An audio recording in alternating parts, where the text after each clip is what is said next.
I think that my wife is cheating on me, but I don't know how to prove it. So I'm here in bad need of advice from anyone else who can figure it out.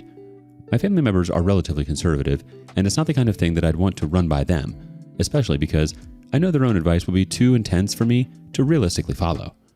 To start with, I, 33 male, have been married to my wife, Tomi, 32 female, for 6 years. Since the time we met, it was clear that she wanted a part of the corporate scene, and I was happy for her when she was able to get a role in marketing at a pretty well-known company. She started in an entry-level role, but over the years, through hard work and a lot of effort, she's been able to climb the ranks quite a bit. I genuinely love it for her. The problem that I'm facing now is that I can no longer feel so great about her advances in her career because something just seems off to me, and I don't know enough to be able to reach a solid conclusion about her or the parts of her life that I can't see. I've always taken her to be a lover girl and the kind who focuses on the man that she's with. But I'm afraid now that her exposure to a lot of people who live fast lives might have corrupted her to some degree. She told me that there was a conference coming up, and as someone who tries her best to learn in marketing, she wanted to attend it. The problem was that it was taking place in a different country. She really wanted to go, and she was confident that her company would give her paid time off specifically for that. But they wouldn't cover the actual cost, as she had already attended a similar conference earlier in the year, and it had been paid for entirely by them. She asked me for the money to go. She wanted to fly business class, since she had become used to it, and she was likely going to stay in a really nice hotel, so she asked for $3,000. She typically has her own money, but she had literally just put a payment down on a new car. So I knew she was a little strapped for cash, and she didn't want to run her account into the red before payday came by. It's my wife, so there was no reason for me to worry too much about it. Once she had got paid in a week or some days, she made it clear that she'd pay me off, and that was fine. For the most part, I wasn't worried, but it randomly occurred to me that one day, that even though she had bought a new car, it was hard to explain why she could pull out $3,000. She was the kind of person, working in corporate America, who was smart with money. The last time we had talked about money, she had quite a bit of money saved. Even after I deduct the down payment, I can't figure out why she had come to borrow the money for the trip from me. I asked her about it, and it might have just been in my head, but she seemed dodgy. She didn't want to admit to exactly how much was left in her bank account, but she said that the down payment had really taken a lot out of her, which I already knew. And then she added that a family member had asked for a financial favor. She didn't mention that the first time. I chose not to keep asking questions because there's a point at which it would become obvious that I didn't believe her, and I felt like she had the right not to feel scrutinized, especially since I was operating on what was nothing but a feeling. On a separate day, when she was talking about the conference, I asked her if anyone she knew was going. I didn't ask with any ulterior motive, because if you're going to a new country, it'd be nice to not be alone in all the activities going on at the conference. I noticed hesitation before she said that she didn't know anyone else who would be there. It wasn't the kind of question that a person has to think about. It didn't make any sense to me to have to think about the answer to that, and that was the point when I realized that there had to be something that she is hiding from me. She hasn't gone for the conference yet, but I'm starting to worry. I haven't had any reason to doubt her as strongly as this before, and while we tend to communicate quite well with one another, I don't want to speak out now because I'm afraid that the truth will get locked up for good if she realizes that I'm suspicious. I have never felt this kind of way about her before, and I'm really going with my gut here.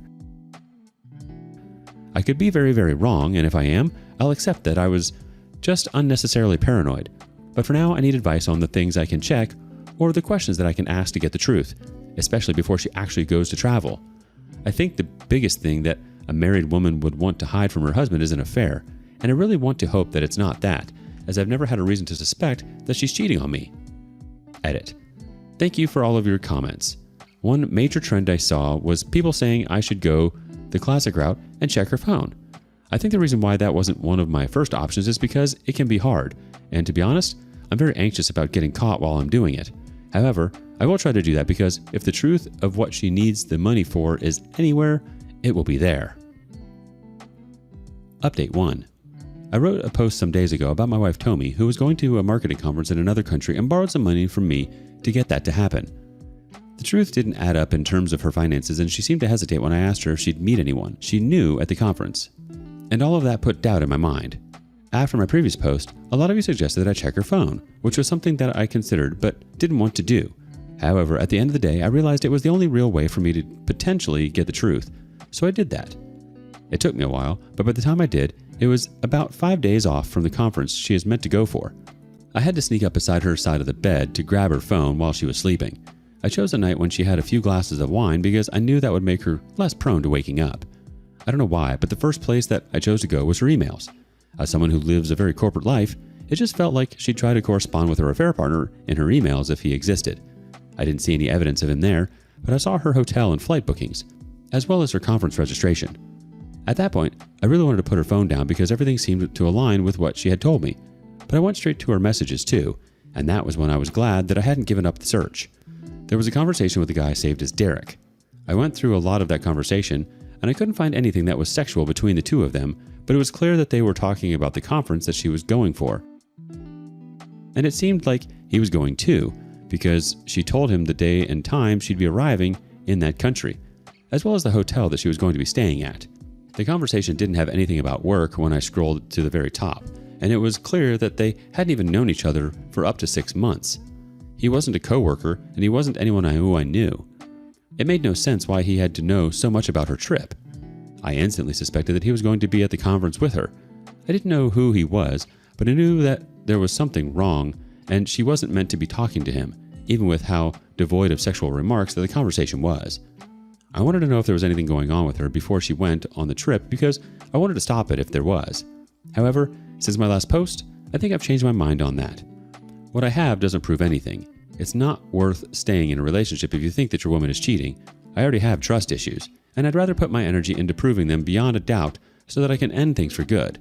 I want to make sure there is truly an affair going on, and if there is, then I can end things. However, if there isn't a relationship and she comes back with nothing different, then I can just work over my own issues and continue to live happily ever after with her. For now, though, I will get a PI in the country that she's going to. I will pay what it takes to have the PI trail her in a place where she thinks she is completely safe and away from prying eyes, and I'll be able to find the full truth there.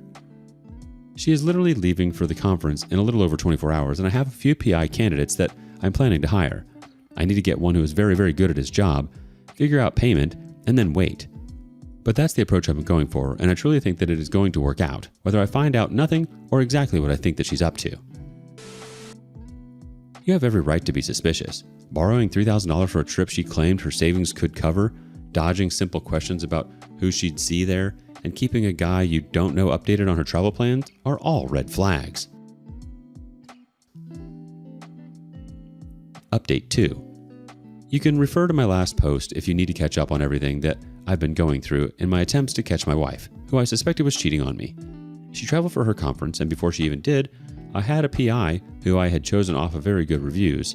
He told me that being asked to track people by clients who weren't even in his country wasn't entirely new for him. So payment wasn't a hassle for me. I fought the urge to pester him over the 3 days that she was there for the trip, and I waited very patiently for the end of it, because I wanted him to bring every last one of his findings my way. In the end, things turned out exactly as I feared they would. To be honest, I felt a little bit of relief and satisfaction because the more that I thought about it, the more I was convinced that she was cheating on me. To hear that she actually was, despite how it was about to change my life for the worse, felt relieving. I don't pray for that anyone finds themselves in a situation with someone who acts like your soulmate when you're around, but wants to be with someone else when you're not. The way it hurts can't be described. To cut to the chase, when the conference was over and she was on her way back home, the PI reached out to me and let me know that he had done all his findings and surveillance. That was when I learned that she had indeed been cheating on me. There was no way to know how long it had been going on for, or whether that was the first time that it had happened, but she had been moving through the city with a man who the PI had taken several pictures of.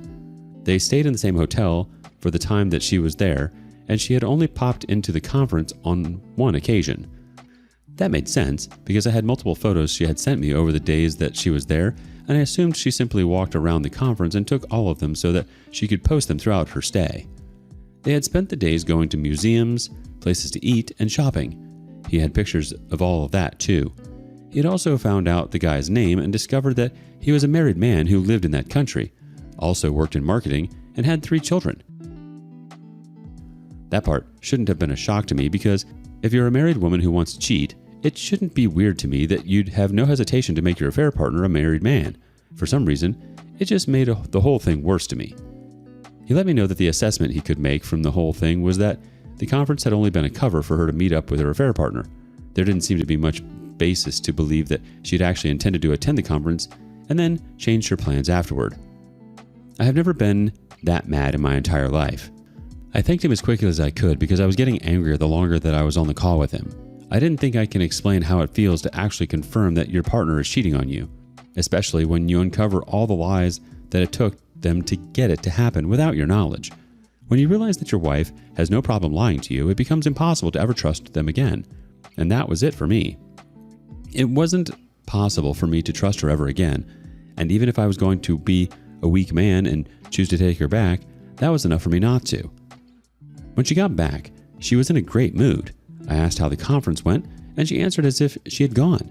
She said that she had used some free hours to go shopping, and she gave me some souvenirs, including a wallet from a designer brand. I told her that she didn't have to, but she was all smiley and claimed that it was never too much for her baby. I did my best to conceal my mood, but as soon as I could, I looked up divorce lawyers.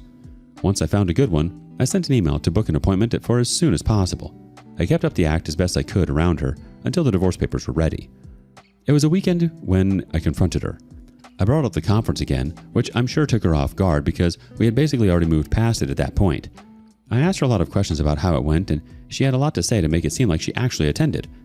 I very casually told her that she was lying, and I think how casual I said it made her unsure of whether she heard me. I said it again, and she didn't say anything. I know the gears were turning. She wanted to try and figure out how much I knew or how I knew, but I wasn't going to give that away. I let her know that we didn't need to talk about it, but I handed her the divorce papers. Talking about it would only be for the sake of my own curiosity. It would let me know her excuses or the reasons why she had chosen to do what she did. Besides that, it wouldn't change anything. So did it really matter? It was when she went through the papers and saw that they were real that she started to panic. She begged me to let her explain the situation. I told her I didn't want to hear her explanation because it would be full of lies. She had lied so much already. I knew everything already. She said it wasn't what it looked like. She said it was a fling. She said he was an old friend. She kept changing her story over and over. She was flustered, and it was pathetic seeing her like that because she was always very well put together most of the time. And since she didn't know what I knew, she said something that happened to clue me in on something new. She said, "Even though the company paid for it, I borrowed the money because I wanted to surprise you."